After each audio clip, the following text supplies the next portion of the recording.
This is the ETBU Sportsnet. I'm Adam P. Ledyard here with head football coach Joshua Eargle after a big win over Hardin-Simmons, number 8 in the nation, to take over first place in the American Southwest Conference and guarantee a conference championship. Coach, just recap that game for us on Saturday and what it meant for the win for ETBU. Yeah, what a great day that was. A great atmosphere, and the crowd was amazing, and just the support we get from the university community and from Marshall, community of Marshall, has just been outstanding this year. And really thankful and grateful to all those who sat through all the rain and everything. And in the middle of all that mud, there was some good football being played by both teams. And the Tigers came out early, and we got on top, just kind of like we like to do. We like to come out of the gates fast. Really feel like that was important for us to do this past Saturday, and proud of that. And we let them. I was proud of the way we responded and came out of that locker room. But we let them respond like good football teams do, and Hardin-Simmons is a great football team, and they came back, and we go into halftime down by 7, and the resolve of our Tigers and just the willingness to never surrender for 4 quarters has been a trait of this group that is really special. So proud of the way they came out of the locker room and battled back, and offense scored, got in the end zone twice for us, which is what we needed, and defense pitched a shutout in the second half, and that was vital for us to be able to win a share of the conference championship. Talk about that defense and how well they did play in the second half through the muddy conditions, and how the field was and how they stepped up to stop one of the top scoring teams in the conference. Yeah, absolutely. We had our hands full Saturday, and we had to stop a really good back and a great wide receiver and a couple of good quarterbacks that come in there and help them win games. And really felt like our defense is, just like our football team's getting better every week. I believe our defense is really kind of coming into its own. And C.J. Johnson had a phenomenal day off the edge, and just ASC Conference Player of the Week defensively, and was really active in the backfield and all over the field Saturday and did a great job. The seniors up front, defensive line, did a really good job on defense for us, and that's Bryce Hill and Xavier Davis. Jalen McCloney and David James just really came to play. It was their senior day, and you could tell. I mean, the passion they were playing with, and standing guys up front, getting off blocks and making plays was just spectacular. Talk about the offensive play. More rushing than passing is Kendall Roberson had 192 yards rushing on 50 carries.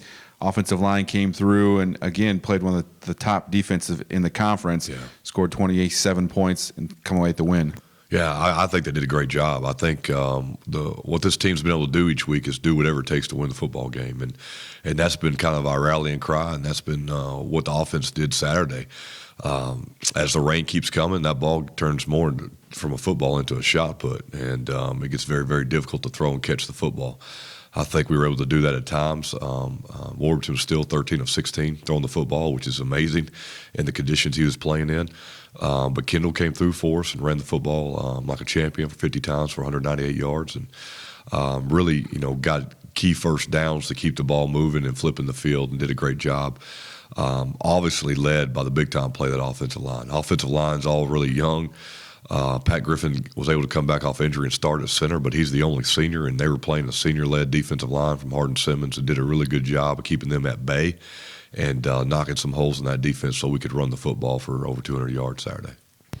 Talk about what it means to at least win a share of the conference championship. You guys went on Saturday against Mary HardinBaylor to be outright, but whatever that outcome would be, you're ASC champions, third year as a head coach here. What does that mean to you, to your players, to this program right now? Well, it's huge, Adam, and it shows that it's a success you're looking for. As a coach and as the players on the inside of the program, they know what we're doing is working, and they've known that for 2 years. They can see us getting better on the field. They can see us making progress in the classroom, and they enjoy being around one another. And what that did is it just culminated into a great offseason, to a great preseason. And then this team right here has been getting better every week, and so I don't think anybody really wants to be playing the Tigers right now, just because we kind of keep getting better and we keep doing whatever it takes to win each week. And we're a scary team right now. So, but the championship itself, or winning a share of the championship, is just an outstanding privilege.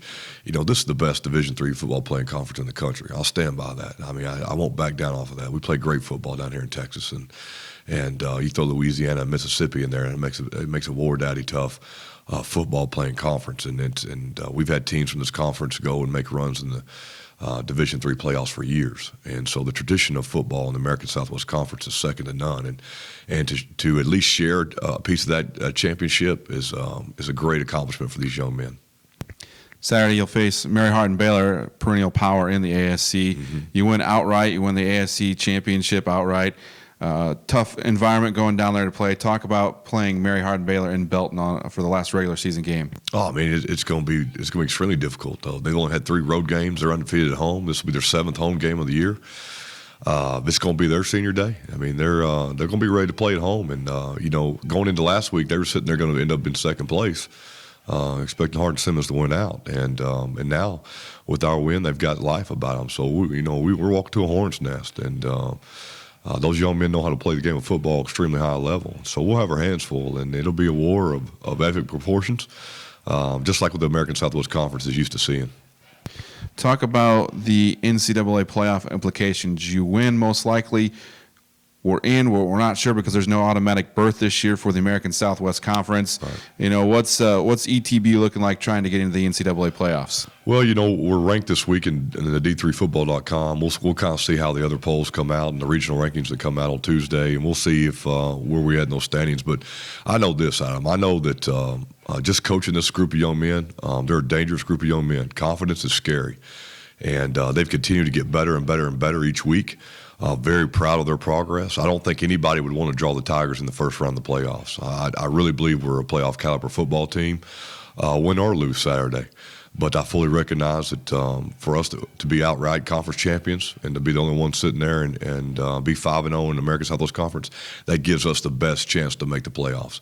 But I fully expect the Tigers to be in the playoffs and the American Southwest Conference to be represented.